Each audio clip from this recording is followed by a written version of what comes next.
Let's look back at the Spurs' march to the 2026 NBA Finals. Should we be surprised? And are the Knicks, are they a dangerous team for the Spurs?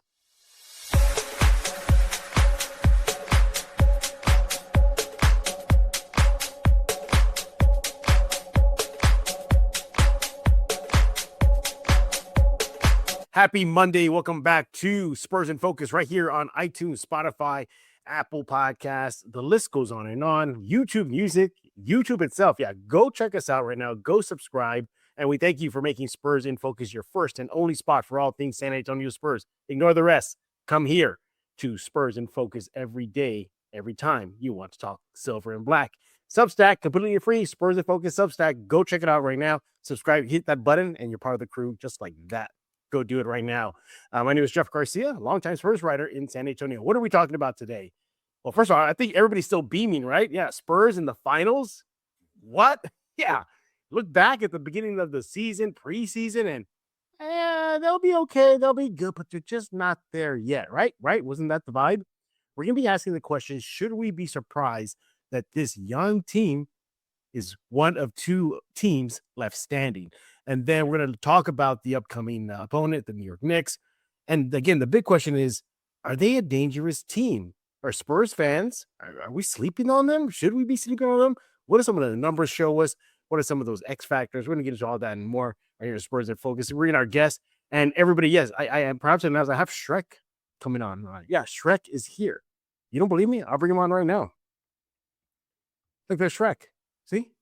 What's going on, Shrek? Oh, that's not Shrek. That's Shane Carter. Follow him on X. That's Shane Carter TX. He is with the team at Ticket 760. What's going on, Shrek? I mean, Shane, what's going on, buddy? I can't tell if you're just making a joke about the hat or you think I look like Shrek.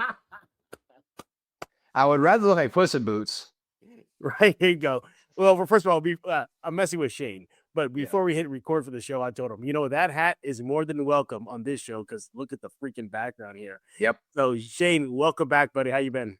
I'm good. I'm ecstatic. I was talking with Dylan on our show, The Fanatics, about how, and for those who know me enough through the shows that I do on Ticket 760, they know I have a 2-year-old daughter. And typically she'd be in bed by the time the game was over, but I was like, nah, she's gonna stay up and watch this with us.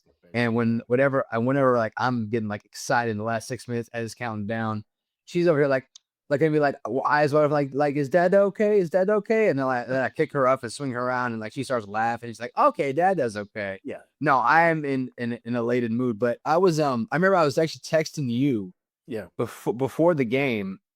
And I had told you, like, I was anxious, like, pretty much games 1 through 6. I was anxious in the Blazers series too, because we've seen a lot, like, we've seen once in a while those 1, 2, and 3 seeds go down to down to a lower seed. Sometimes because it's a newer team in the playoffs. That's something Bill had brought up. They took care of the Blazers in 5, took care of the Wolves in 6. I was anxious in that one. I was not anxious or worried in Game 7, and it wasn't that I was so confident they wouldn't win the game. I think at that point I was resolved to the fact that I want them to win. If they don't, I'll be okay. And it was more just because, and we'll talk about this later on the show, my expectations were like exceeded beyond what I thought early in the season. And so I was able to fully enjoy this year. And the fact that we get a little bit more of it is even better. Yeah, you're right. I think I even texted you back during Game 7 around the third period-ish. I was like, it's over. I'm calling you. You said it was over in the third, and I was like, whoa, man, slow down. No, you the reason I sent it to you is because throughout the game, and of course during the series leading up to Game 7, all I kept on seeing in the recent games were, oh wow, the Thunder, they did a body blow and the Spurs absorbed it and they punched back, and they kept on doing it repeated Game 5, Game 6, and then obviously in Game 7. And you just looked at that eye of the tiger in the team, and they had it.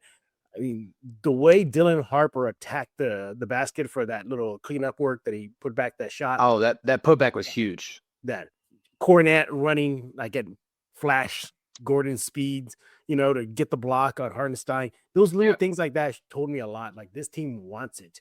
And I would throw in the attempted dunk by Castle and the hard foul from that wasn't a hard foul called on Caruso. Harper coming in with the bear hug, say no, don't go after him to stop any sort of advancement, because we've already seen the Spurs get fouled and then go back and foul somebody else in the postseason.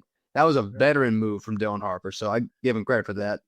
Yeah. And I'm glad he did that because it looked like Castle, he was ready, man. Like he was ready to pop off. Yeah, he was ready. He was. Russo. And I put all that together. And then obviously the big reason for me was just SGA didn't have any help. And that just told me a lot. Like he was going to gas out. It's not enough.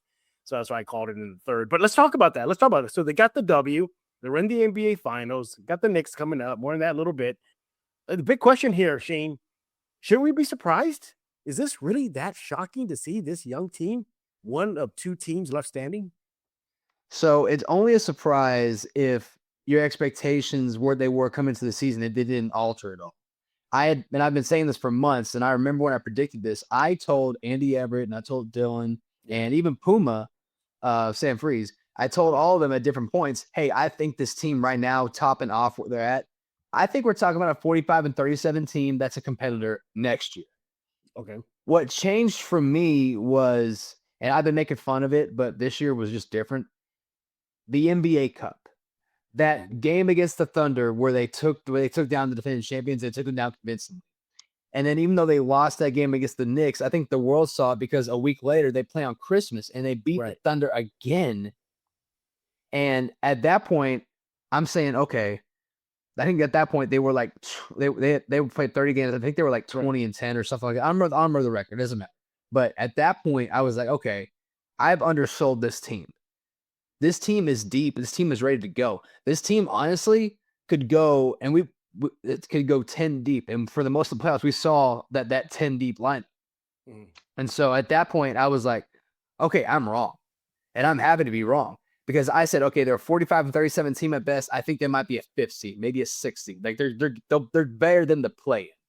Because I expected the Thunder to still be good. They were. I expected the Wolves to be a problem. The Nuggets, the new look Rockets, that was supposed to be a problem. And I was like, the Spurs might be the 5th best team in the West right now. Right. The defense progressively got better. We saw, and everyone kept talking about, Wemby's tall, but people don't realize that we've seen tall players in the NBA before. It's not just the height and the length. Right. It's the timing of it. It's the knowledge of knowing where the ball is likely going to be. It's the spatial awareness that he uses to block those shots. That's what makes him such a special talent. Because let's be honest, we've seen 7-footers in the league before. Yeah. Tim Duncan was a damn good defender. He was not the block artist that Wemby was. In my lifetime, I've only ever seen someone block shots like this at the rate Wemby's going, and that's being very light. Guys like Dikembe Mutombo, guys like Shaq was like that. Hakeem Olajuwon was like that. Mm-hmm. There's not been that much of a difference maker to where, like, it's not just the blocking ability or the height, it's the timing, the knowledge of it as well. And what you also saw was someone like Steph Castle, who I firmly believe was snubbed for the all defensive team. You saw him elevate his game as an offensive player. You saw De'Aaron Fox really truly become the point guard that we wanted him to be as a starter. And the people wondering why the hell we drafting this other point guard. We just paid $50 million a year to De'Aaron Fox. As I said this for about 2 or 3 years now. The new look NBA is deep backcourts. You need 3 or 4 guys to consistently roam around your 1, 2, and 3 on your lineup. Not just for your starters, but for your depth. The last few champions were all deep in the backcourt. The Spurs are deep in the backcourt, and that's just the look of it. And then, of course, we brought in guys like Luke Cornett. We brought Devin Vassell, pretty much established himself as the wing. He went from being the 2 to a true wing player, and has been a really good wing defender. I undersold this team, and around the time Christmas happened, New Year's, that was when really everyone else in the city and Spurs fans should have known that this season might be a little different. But honestly, I didn't think they were a true contender until February. Undefeated in the month of February. At that point, I was thinking, because going to February, I was like, okay, they might be the best team in the West. After February, I was certain of it. Yeah. At that point, I was like, okay, this team could actually compete for a championship. That was about the time frame for me from October to the playoffs started. Yeah. For me, I wasn't too surprised, but I'll tell you this much, though. I did have my doubts. Recall during the regular season where they hit that massive offensive rut. Remember, it was like for 5 games, they just could not get anything offensively going. And I was like, okay, well, is this going to be a problem, as their season goes on? And they corrected that right away. I mean, the numbers were just outstanding. One of the best offensive rated teams in the regular season and right now in the postseason. So I started, okay, check that off. But Shane, I kept on having doubts every time. Oh my God, they lost Wemby to a concussion. Oh, how are they going to survive this? How? 2 games out. No way, no way. And then I was like, okay, well, there you go. You survived that too, Spurs. So I think I switched to, nah, this team is legit during this recent Thunder series. That's where I finally said, okay, you know what? Yeah, I don't think the Thunder have anything for them. On paper, the Thunder were not comparable to the Spurs. Say what you know about their injury situation, no J-Dub and Mitchell and et cetera, et cetera. But even with those guys on there, they just were not a match. Shane, throughout the entire postseason and leading up to this, now past Thunder's first series, I kept on saying, oh, the Thunder, they just have that little bit extra. It's that little bit more experience, that little bit more moxie, that little bit more depth. But it's like the script was flipped. It was the Spurs that had more depth. It was the Spurs that had the little more extra hustle plays, extra the 50-50 balls, stuff like that. They look like the poised team that's been there, done that. Shane, when they came out of the gates after tip-off for Game 7, for me, it looked like, just another day of work for them. Like, it was not a Game 7. It was just, hey, it's Game 15 of the regular season for them, and here they go. That's what I appreciate. What I appreciated about last night's game was, and we had heard about the last 2 weeks, that the refs were becoming too much of a story in this finals. Whether it was in San Antonio and the calls are going their way, or in OKC and the calls are going the other way. For those that were confused about it, it wasn't just that SGA and his teammates were flopping and putting themselves in position to draw fouls.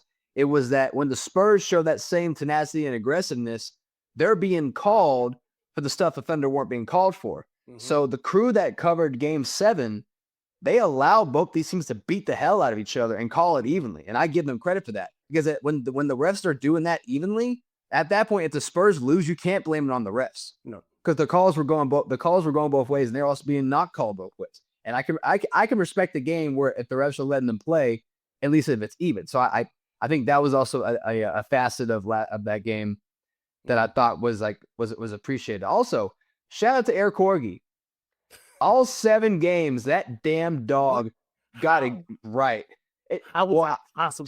So if you believe in reincarnation, then you probably believe that dog at one time in his life was Nostradamus. Otherwise, it's just lucky. In any case, I would ask Corgi for betting odds, because I already had the early betting odds for who Vegas thinks the Finals MVP is going to be, and I'll bring it up like later on. But like it's there's some dark horses in there, and it might be the smart bet to go with the smart money, and I'll tell you why later. Interesting. Another reason why I ultimately I am surprised is because I knew they were ahead of schedule. I didn't think they were this ahead of schedule. During the regular season, I could say, okay, yeah, they're ahead of schedule. But from my definition of that, it was like second round at most. Like, that's pretty good for this team that just missed the playoffs how many years in a row. And here they are now. Yay. And then from when they went beyond the semifinals to the conference finals, like, wow, I'm surprised, really, really surprised, pleasantly surprised, obviously. Even during the series versus the Thunder, Shane, I was like, God, listen, man, the Thunder, they got that home court advantage. They got a Game 7. Even then, still not learning from my mistakes. Don't doubt this team. And I had some doubt going into Game 7, like, how can they do this? And then, sure enough, they erased the doubt. So no, I am pleasantly surprised that they are here right now. But you look back at the regular season, postseason, Shane, there were signs that this team was special, wasn't there? The signs. Well, you said one right now, the undefeated month of February. That was a big sign there. Well, no, that was a huge deal, because at that point, I think that was part of the turning point for a lot of people in the NBA world, not just Spurs fans, where they realized, okay, this young team, they might be a step ahead we expected, because a lot of people kept saying that's about the time that's also about the same time that we started to hear they've never been to the playoffs before. This squad has never been there before. How is that going to affect them? And I had gone into the playoffs, and I was and I'm not saying the only one, but I was definitely one of the people that's on San Antonio radio that was saying, I'm not worried about that, because they literally have a bench worth of players that have all been to the playoffs. They have a number of guys that made it to the championship. Luke Cornett, Luke Cornett, Harrison Barnes are obviously two of those guys. They even kept guys like Kelly Olynyk around and Bismack Biyombo. They talked about on the air last night. Bismack Biyombo is a 15-year vet who just hangs around, and he's just really good at being that veteran presence, that voice in the ear to the star players, which tells me he's probably gonna be a coach at some point. But that's why you keep guys like that around, and that's also why you don't worry too much about the quote unquote inexperience. By the way, De'Aaron Fox also been in the playoffs before he got there. He hadn't made it past the first round. He was with the Kings. You saw Kings Twitter. Kings fans were like all over the Spurs. They wanted this for De'Aaron Fox, because that's the thing. Is like when you love a player so much and you feel like the organization fails them in a way, you want what's best for them. It's kind of like for Cowboys fans, and I've experienced this many times in my life, whether it's DeMarcus Ware or Tank Lawrence last year. You want the best for those guys. You want them to win a Super Bowl. Knowing it wasn't going to happen in Dallas. And so when it came to this Spurs team, it wasn't just that Wemby was the clear-cut defensive player of the year. Let's be honest. He should have been defensive player of the year. He should have been defensive player of the year his rookie year, but they didn't want to give it to a rookie, so they gave it to Rudy Gobert. And then his second year, if he doesn't have the blood clot issue, he's easily going to get it over Evan Mobley. No offense to Evan Mobley. Evan Mobley's a great player. He's not going to win it over Wemby. Wemby right now should be a 3-time defensive player of the year winner. Absolutely. And I'm going to introduce this question to Andy Everett this week. And it's along these lines that Wemby is already a 2-time All-Star, 2-time All-NBA, 2-time All-Defensive Player, now Defensive Player of the Year. If he is Finals MVP and they win the championship, we need to start having the discussion of where he is among the all-time Spurs greats. Here's why. Because when we look at some of the Spurs greats like Manu Ginobili and Tony Parker and Bruce Bowen, those guys were great players in their own right, but they also played together. Those guys all played at the same time. David Robinson too, Sean Elliott, Avery Johnson. Yep. And as much as I love Dylan Harper and Devin Vassell, picture right there, Steph Castle, none of those guys yet have the pedigree to be considered among the top 5 or 10 best Spurs of all time.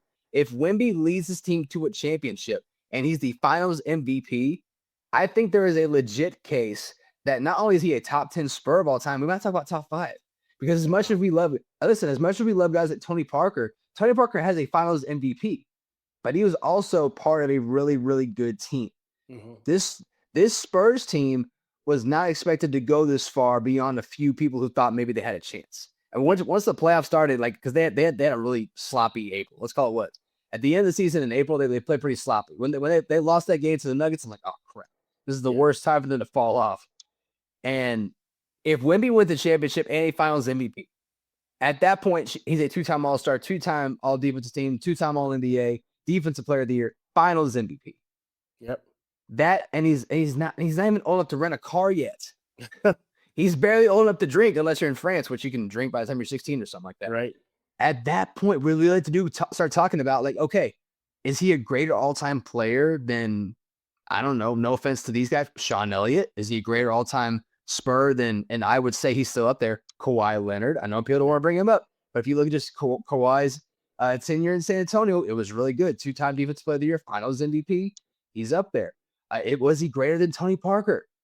Tony Parker was a 6-time All-Star who was never considered the best point guard in the league. No, but was always considered one of the best players on an already great team.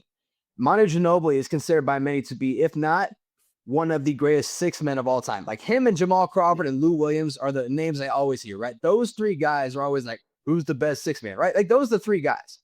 So Manu's in that discussion. If Wemby takes him and they win a championship in his 3rd year and he's the MVP, he has to be in that discussion. And I know it's early. And guess what? I don't care that it's early. Patrick Mahomes. Look at Shane Gill right now. Patrick Mahomes was a top 10 quarterback all time before he played 10 seasons. Yeah. It's possible to just be ahead of the curve. And right now, the Spurs team is that. So I know we're going long on this one. I just had don't worry about it. No, I love it, man. I love when you get in your soapbox. That was a great one.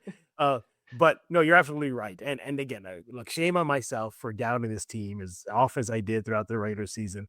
Yeah, a little bit in the postseason. But no, I think a lot of Spurs fans are probably pleasantly surprised too that they're here in the finals, considering they legitimately came out of the rebuild just last season.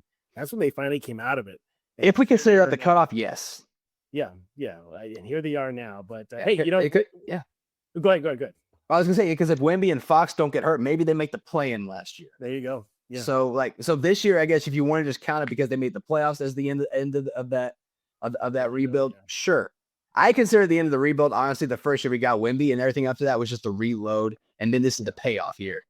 Yeah, exactly. And it's a shame Brandon Wright did not win Executive of the Year. I thought he should have won it, honestly. I really thought he should have won it with Brad Stevens in Boston. But hey, we're going to take a quick break. But before we do that, let us know your thoughts. Are you surprised? Are you shocked? Should we be surprised? Should we be shocked that the Spurs are now in the 2026 NBA Finals, getting set to take on the Knicks, battle of 1999 all over again? Let us know. Let Shane know on X at Shane Carter TXC on your screen right now. Let me know on X at Jeff G. Spurs Zone. So when we get back now, we're going to look ahead to the NBA Finals, Spurs and Knicks. And that's the big question.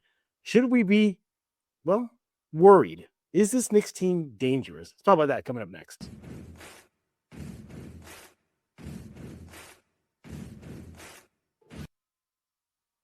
So I had to bring in Batman, Gotham City, New York. So that made sense. There we go. We're joined by Shane Carter. He's with the team over at Ticket 760. He is on X at Shane Carter EX. Follow him ASAP. All right. So let's get down to business now. Just a couple of more days. Game 1, Spurs Knicks, NBA Finals, tips off. And in San Antonio. I don't know if you caught this, but during the broadcast, Game 7, they kept on slipping and saying, Game 1 is in New York, or nope. Got to go to New York, and then nope. Knicks got to come to San Antonio. Yep. So, is this Knicks team dangerous? And I bring this up, Shane, because I've been seeing on social media a little chatter here, like Knicks, whatever. Spurs, they went through the worst run already, their worst part of their run, battling the Wolves, battling the defending champs, taking on an up and coming Blazers team. Look at we're good. Yeah, Knicks, come on, just formality now, or is it? Shane, let me show you why I think these Knicks can be a dangerous team. Put on your screen here for everybody. The Knicks are on an 11-game freaking playoff win streak right now. See what you say about the competition that they had to play, but that's still pretty impressive. That still included a freaking phenomenal, what was it, like a billion-point comeback? I'm exaggerating, but seriously, they had some massive comeback that was against the Cavs, and it just obliterated the Cavs' spirit in their playoff match with them. They got the size, man. They got size. They got Cat. They got Mitchell Robinson. They got Hart. They got Anunoby, who's I think one of the most underrated two-way players in the league right now. They got some big boys to throw at Wemby and crew there. And did you know that the Knicks in the playoffs, they're the number one offensive rated team at 125.1. They can score, obviously large part due to Brunson. But those are my 3 reasons why the Knicks are a dangerous foe here. I'll leave this up there for you to react. Shane, take it away. So right away, if you look at the competition, if you want to go down that route, the 11-game win streak is impressive no matter who you are. But at the same time, the Thunder came into this series on an 8-game win streak, and they would play against a Suns team that didn't have any defensive play, and a Lakers team without their best player. So if you look at the Knicks, their biggest hurdle was actually the Atlanta Hawks, a young upstart Atlanta Hawks team, by the way. Watch out for them in the future. Guys like Jalen Johnson, that might be a problem looking up. And then the next round, we expect them to play the Celtics. The Celtics gave up a 3-1 lead to the Sixers, and I give them all the credit in the world. But if you look at game for game, the Celtics are a bigger matchup problem for what they do than what the Sixers do. It's not just a matter of, it's a 3 seed versus a 7 seed. Sure. Forget about seeds for a second. Matchups matter. And then in the next round, they take on this Cavs team. The Cavs team, by the way, who beat again a good Pistons team. But it was a Pistons team whose offensive output had sort of fallen off halfway through March. Part of that obviously due to the collapse along from Cade Cunningham, but also just because like it's hard to find the offensive output when Jalen Duren is really just being a rebound guy, and you're trying to find those other points, whether it's Duncan Robinson or Tobias Harris, whoever it is. And so the Cavs' victory for them was impressive in a way, but also the Cavs had that game 1-1, and they gave it away in the final 14 and a half minutes. They blew that game away. At that point, I remember thinking the series is over because they needed to win at least one game in New York. I thought to really like maybe stay there because I thought it was a bad matchup in that way, even though ironically, The Cavs had won 7 of the last 8 regular season games against the Knicks. But it didn't matter because, again, different team, different set. By the way, last year's Cavs team was miles better than this year's Cavs team. Last year would have been the time that this crew could have competed for a championship. The fact that they were in the Eastern Conference Finals this year, a lot of times might be due to injuries, but it doesn't matter. They didn't make it. The Knicks, I give a win streak credit for it, but I also understand the circumstances behind it. Now, when you look at the size, I understand it because they run a nice double big a lot of times with Mitchell Robinson and Karl-Anthony Towns, because Karl-Anthony Towns, as good as he is, he plays better when he's not playing a true 5, when he's playing sort of like the 4, kind of very similarly, honestly, to what Wemby wants to do. But the Spurs haven't been able to do a lot of French vanilla this playoffs because they need a lot more speed. And if you want speed, you can't really afford to have both bigs out there. And so in this series, if the Knicks decide to keep both their bigs out there, don't be surprised if you see extended minutes from Kornet. And if that's the case, you might see more Carter Bryant at the 4 than you have seen. If they run a lot of double bigs, honestly, you might even see someone like Olynyk or Plumlee get some time just because they want some fresh bodies. So the size makes sense. What hurt the Spurs the first few times against the Knicks was, 1, they couldn't cover the 3, and 2, they were just outran because the Knicks are a very fast team. Mm-hmm. If the Spurs have learned anything in their series against the Thunder, it's how to use their space. Mm-hmm. I think players like Dylan Harper and Steph Castle and Devin Vassell, 3 of your fastest players and really good perimeter defenders, are going to be huge in this game, in this series. De'Aaron Fox, I expect to be a factor as well, but De'Aaron Fox, I expect him to be more of an offensive guy and a get-in-your-way type of defender. I don't expect him to be a pure on-ball defender, and that's okay. That's where I think the matchups I need to favor the Spurs. I understand the Spurs right now are early favorites. I am not sleeping on the Knicks because I ain't stupid. I've seen them play both all the times this year, and I understand matchup problems. Yeah. I'm glad you brought up the 3-point makes for the Knicks. During the playoffs and their run, they're actually averaging about, I got it right here for everybody, and we find it, about 13 3-point makes a game, which there you go. Third in the playoffs as a whole. Mm-hmm. Look what they did in the conference finals versus the Cavs, and they were making about 13.3 makes, 3 makes a game. So they're right on par around 13, and they got the shooters. Brunson, obviously. Hart can make them at times too. OG can make them at times. Bridges can make them at times. Shamat is playing now. He's getting more minutes, so he's out there. And then the McBride, they got some shooters out there. But see, and I look at that, Shane, I'm like, well, Spurs have to deal with that too versus the Thunder. They shut their butts down in that 3 line. The only one game where they got away from them was their big loss, and I think that's key. If the Spurs can hold these 3-point makes down to a minimum, they'll be all right. You know, let me ask you the big question too. Okay. What 3 reasons why you think this team is dangerous? You reacted to mine, but do you got any other 3 that you want to put out there for Spurs fans? Well, I think if you want 3, if you look at the last time the Spurs and the Knicks played, I think 1 would be Dylan Harper, because his use from the last times they played is different than the time he's used now, because now he's improved monumentally. Not only as a defender, he's found an outside shot. That is not something he came from Rutgers with. His best ability at Rutgers was to drive down the hole and get to the basket. Yeah. And we saw that early on. We've seen it. And remember, early on in the season, it took him like weeks before he made his first 3-point attempt. In the playoffs, he's been one of your best 3-point shooters. So that's different than last time around as well.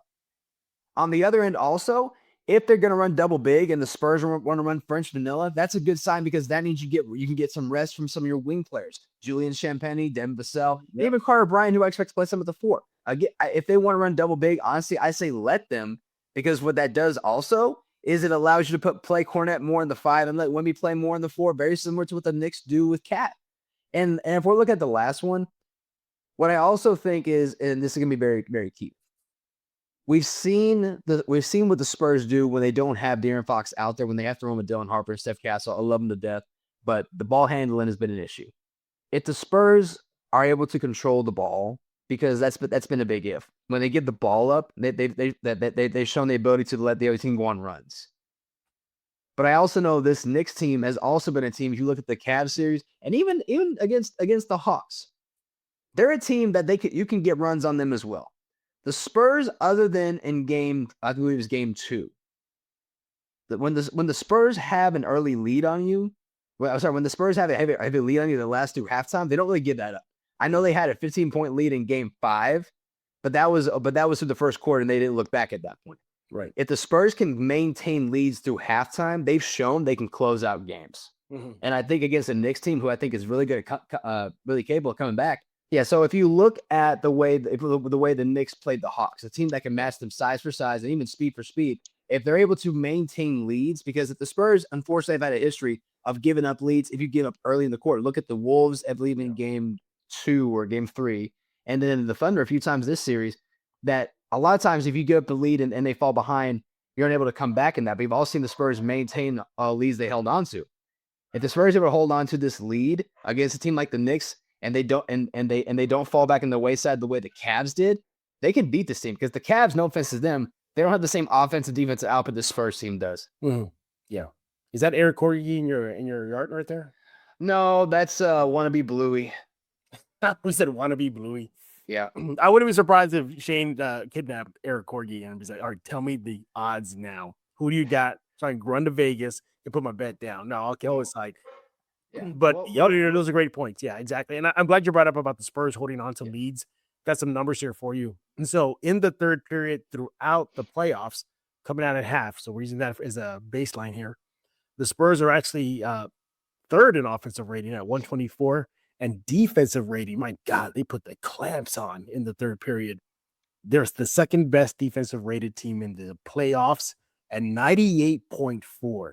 That's unreal. In today's NBA, holding a team to 98.4 defensive rating, that's like 90s style, man. That's 90s ball. But yeah, I mean, I think this is a Knicks team that you can't sleep on whatsoever. And for me, what makes them scary for me is that they've got a bunch of junkyard dogs on that squad, man. These guys don't back down. They will get up on your face. They just won't stop. They're just relentless, and they're led by, speaking of relentless, this guy, Jalen Brunson. Yeah. He is relentless. He knows how to open up shots for himself. He does. I'm going to throw this at you. I want to see if you agree with it. I'm going to leave this picture on here because it makes sense. I was talking to my dad recently, and he's a big Brunson fan. Even before they made the finals, and he just loves Brunson. And I asked my dad, I go, "Why do you like Brunson so much?" He said that Brunson reminds him, okay, let me see if this is stretching it, but I'll get your thoughts on this. Mm-hmm. Reminds him of a prime, oh my God, I'm blanking out right now. Emmitt Smith, Dallas Cowboys. I go, why? He goes, Emmitt wasn't flashy. He wasn't the speediest. He wasn't the swiftest, but my God, he was determined to get the yards, and he did it. And he says he sees that type of fight in Brunson, similar to what he saw in Emmitt Smith's prime days. Is my dad stretching it there, Shane? A little bit. I would have compared it more to someone like Barry Sanders, because Emmitt Smith, as much as we love him, people will bring up, he also had one of the best offensive lines blocking for him. Everything else beyond the line of scrimmage was on him. Yeah. Barry Sanders did not have the same level of offensive line.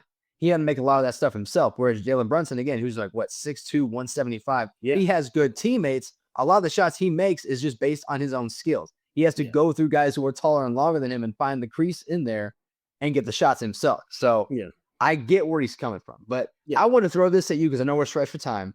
So right now, the top 6 best odds for Finals MVP, and I'll give you some order, are Wemby, Jalen Brunson, and then he goes down to guys like Steph Castle, and then Cat, and then OG Anunoby and De'Aaron Fox. Now, in the last 45 years, only 2 players have ever won Finals MVP that weren't an All-Star that year or the team's best player. Last 45 years, twice. Okay. First time was in 81. That was Cedric Maxwell for the LA Lakers. Yeah, you're like, who the hell is that? Yeah, he was part of the James Worthy, Kareem Abdul-Jabbar, Magic Johnson team. He was the MVP in 81. The other time since then, he was a former All-Star, but wasn't an All-Star this year. Andre Iguodala in that 2015 Warriors team. Yes. So if we take away the stars from this game, give me your bet for Finals MVP. All right, so no Wemby and no Brunson. No Wemby, no Brunson, none of the 6 guys that I mentioned. So take away no Wemby, no Brunson, no Cat, no OG, and no Fox. Oh, so Castle wasn't in there, right? Okay. Yeah. All right. My God. So I told this to Dylan Emery. Yeah. I think I would go Dylan Harper. And it's because of not only his improved defensive ability, but because they started to trust him a lot on offense. And right now, I know we have the 6th man of the year in Keldon Johnson. Jeff, in the playoffs, he's been your best player off the bench. Yeah. Some games he's been your most threatening offensive weapon. Yeah. So if he took away those guys, he would be my bet. You know, and I'm glad you brought up Harper too, because during the Thunder series, what do we hear all the time? Oh, the Thunder, they don't have an answer for Wemby. They don't have excuse me. I'm thinking of the Knicks finals already. The Thunder's Chet Holmgren, what's he doing? He's afraid of Wemby. Da da da da. I kept on arguing like, okay, fine, but they don't have an answer for that guy too. You see on your screen right now, Dylan Harper. He was clowning on them, just dancing all over them, doing whatever he wanted every time he was on that court. So no, I'm with you. I wouldn't be surprised if Harper were to be given the nod as Finals MVP. And wow, what a milestone would that be? Beating his team that he grew up watching out in New Jersey, and then being the named MVP against them. That'd be kind of a icing on the cake for his very, very early career. Hey, everybody, yeah, we're done talking. We got to hear from you. Are you surprised that the Spurs are in the finals right now? Should we be surprised? Why are you surprised? Or maybe why aren't you surprised? Let us know. And are the Knicks a dangerous team? Shane, that guy, he gave you his reasons why. I showed you my reasons why. The Spurs should not be sleeping on this New York team. Let us know again. Shane is on X at Shane Carter TX. I am on X at Jeff G Spurs Zone. But this is the part where Shane's going to have to brag about Ticket 760. Take it away. Yeah, I love the growth the station has made in the last year and a half. We've added 3 shows. We added the Fanatics, which is on Sundays, 10 a.m. to noon. Our hope is that with enough viewership and enough sponsorship added on top of it, we will move it from a Sunday show to a Monday through Friday show, part of the station. We also have our friend Sam Freeze, who's part of the Andy Evers Show. We have his nighttime podcast, which is the Sportscape with Biggest Puma. And then our buddy Carl Shonen teamed up with Puma's producer LG. And now we have a new morning drive show at 6 a.m. Yep. It is called The Starting Lineup. So Ticket 760 is growing. And for those that were wondering about the draft show that I had kind of teased last time I was on, it's happening. It's going to be me, Carl Shonen, and Sam Freeze, the Biggest Puma. And it will be at the Rocket Lock and Terrace. So come out June 23rd, hopefully after the Spurs win the championship, and see who the Spurs either draft or trade their pick for. Either way, we'll be out there, have some fun, meet us in person, insult me, whatever you want. And I appreciate all the listenership. And make sure y'all keep listening to Jeff's stuff because he might be on our station at some point too. Maybe soon, perhaps. Yeah, I'm looking forward to that day where I get the invite. That'd be awesome to do. By the way, congratulations too for that draft party at the Rock. Appreciate that. Awesome, man. And you want to follow him on X right now, everybody. Shane Carter. You see how you're screwing up? Shane Carter TX. Just do it right now. There you get all the information about what's going on at Ticket 760, all the various shows and so forth that he just laid out. And also too, send him your best Shrek pick. That'd be awesome, man. Just send him. Just do it. Because I love that hat. Nerds are always welcome on Spurs in Focus. I'll get that on mine next time too. Yeah. Nerds are always welcome here. I am San Antonio's perhaps the biggest nerd. So as evident by what's behind me right now. By the way, I'm going to test your nerd knowledge right now. I'm going to be really impressed. You know who this is? I could barely see. Okay, let me put the full screen for you. Okay, I can see. Okay. Let me put the camera up a little bit. Okay, so let's see. So I see Darth Vader behind your right shoulder. Yep. The picture behind you is kind of cut off a little bit, but the one with the blue right hair. Oh, blue hair. Yeah. That's Goku from Dragon Ball Z. Oh, is it Goku? Okay, because it was cut off. I couldn't really tell because you can't really see that. I put it too high for the camera. I gotta lower it. Okay. No, but she always stumps everybody. Yeah, I feel like I know the face. I don't know what that is. This one is one of my favorite. That's One Punch Man. Punch Man versus Goku. Yeah, Goku.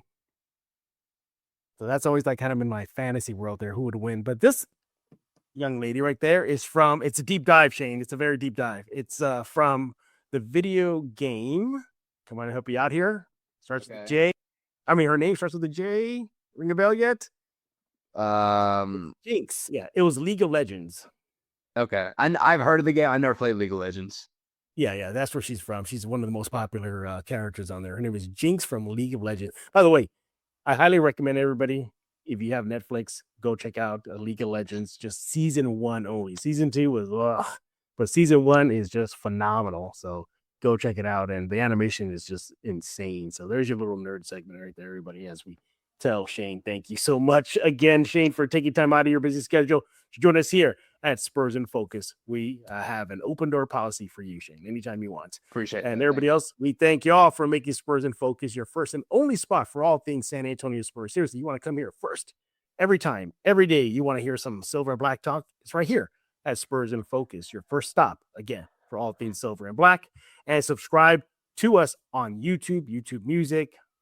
Wait, seriously, Pocket Casts, Amazon Podcasts, Spotify, the list goes on and on. Spurs in Focus Substack, completely free. Sign up right now. Just click the little mark that says there, hey, subscribe, and you're in for free. Yes. We'll be back tomorrow as the Spurs are in the freaking NBA Finals. Wow. So for Mr. Shane Carter, my name is Jeff Garcia, and now you're in focus with Spurs in Focus.